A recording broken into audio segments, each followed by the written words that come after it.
deux pays, pour ne pas dire deux continents. Bonsoir Ahmed Chala. Bonsoir, bonsoir tout le monde. Nous sommes très honorés de vous compter parmi nos invités, ces personnalités qui font la fierté du showbiz ivoirien. Vous qui prenez beaucoup de plaisir à partager ce plateau avec nous. Ahmed Chala, est-ce que vous auriez une anecdote à partager avec nous relativement à Didier Arafat? Bon, je pense que je ne vais pas être long, je vais être bref. Et je suis d'abord, dans un premier temps, touché par l'information que tout le monde a reçue, ce qu'on vient de vivre. Je voudrais dire confiance à tout le monde. Il y a quoi tout le monde, à toute l'Afrique. J'ai un grand souvenir avec Arafat, c'est mon petit frère. Lui était Bordeaux, Jonathan Personam, Elixon le Zulu et Nicolomité. On a traversé des bons moments ensemble parce que j'ai eu la chance d'être gérant d'un grand maquis qui faisait mal à l'arrivée là. Arafat c'était mon DJ, Jonathan Personam, tout ça. C'est le morceau qui a donné le succès à Arafat. Mais en même temps, j'étais comme son patron et puis j'étais son grand frère. Mais en même temps, Arafat, il reste une icône de la musique africaine. Parce qu'il a fait des choses que moi-même, son formateur, le concepteur même des gens qui savent faire le bruit, qui savent s'exprimer, ou là où les d'autres artistes ont peur de s'exprimer. J'étais le seul artiste en Côte d'Ivoire à le faire. Et Arafat l'a fait plus que moi parce qu'il savait ce qu'il faisait. Et moi, à l'époque, quand je le faisais, je ne communiquais pas. Arafat se tournait avec un arsenal de communication. Toujours dans son staff, il y avait quelqu'un qui avait une caméra ou un ordinateur. Vous avez vu un peu, je n'ai pas envie de mettre le couteau dans la plaie, mais en même temps, j'ai eu un problème avec Arafat par rapport à ma chaussure. Votre chaussure? Voilà, une vidéo qui a fait le tour du monde. Je reviens là-dessus parce que je vous montre comment l'enfant, il était super intelligent. Pour moi, même ma propre chaussure, il crée le buzz. Et en même temps qu'il crée le buzz, la scène en train d'être filmée, ça m'a fait tellement mal cette histoire que j'ai voulu frapper Arafat. Partout où je passais, à ses concerts, je suis venu à Paris, Arafat s'est mis à genoux devant tout le monde, pour les grands frères. Ce que je fais, je demande pardon. Mais ce que je retiens de la disparition d'Arafat, il faudrait qu'on se pardonne les uns les autres. Il ne faudrait pas qu'on fasse des histoires et puis demain, un d'entre nous va partir. Voilà mon frère ici, Bédel, qui est assis ici. Il n'y a même pas 2 secondes, on a fait des histoires. Si demain j'apprends quelque chose arrive à Bédel, je vais me déplacer. Vous voyez, il faudrait qu'on soit ensemble. Les histoires bizarres, il faudrait qu'on laisse tomber.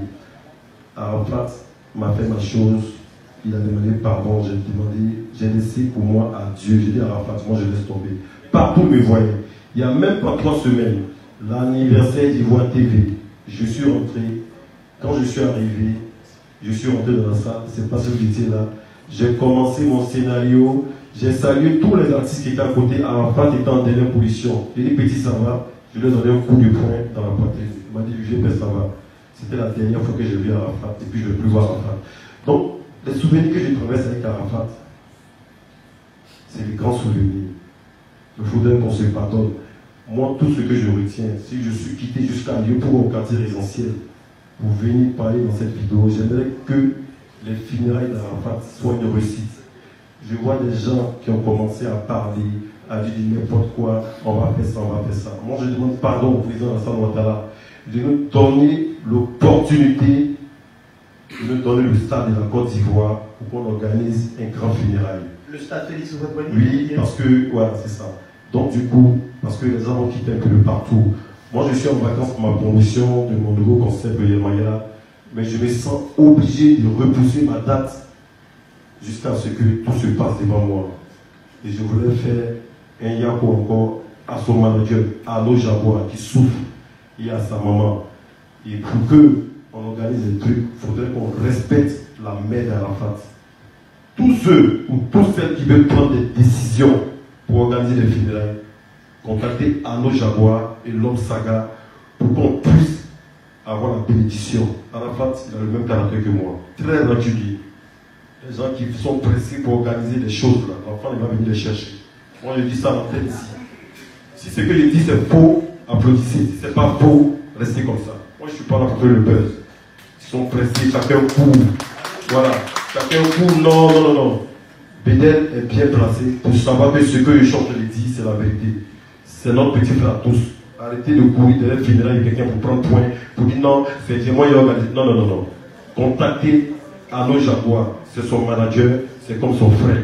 Excuse-moi si je suis un peu trop droit dans des questions que tu voulais me poser. Doucement, doucement. C'est l'inspiration qui fait ça. Il ne faudrait pas que je m'oublie mes idées. Tout à fait, tout à fait. Donc, du coup, vous avez fait le tour d'horizon, hein. Vous avez dit l'essentiel. Ahmed Chalai, qui est à Abidjan en ce moment en promotion. Ahmed Chalai, qui malheureusement connaît un séjour difficile avec cette annonce du décès de Arafat DJ. Et voilà, vous voulez que les choses se fassent dans les normes. Il faut respecter les gens avec qui Arafat a fonctionné de son vivant, à savoir Arnaud Jaguar, mais également et surtout sa maman.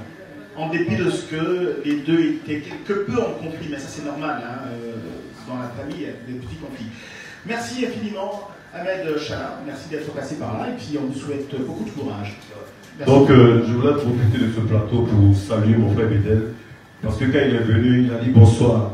Peut-être il était un peu gêné de tendre la main, mais si demain quelque chose m'arrive, Bédel va se déplacer de la manière qu'il est venu s'asseoir. Pardonnons nos retards, on ne fait jamais la ville. Donc, je profite de cette antenne pour saluer Bédel Arabel. C'est une réconciliation en même temps que voilà, on profite en même temps parce qu'on ne sait jamais. On ne sait jamais. Vous voyez là, voilà. Arafat n'a pas expliqué ici. On assiste à une réconciliation. Ouais,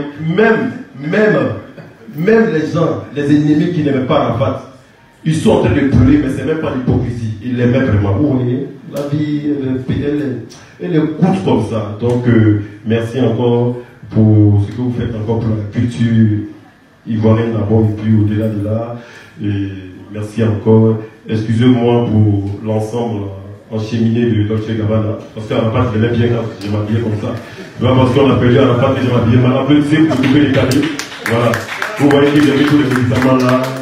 La petite Kenzo, le truc Givenchy. Il aimait ça. Il me disait Dieu Père. Et je lui ai dit Dieu Père. Si c'est tellement joyful.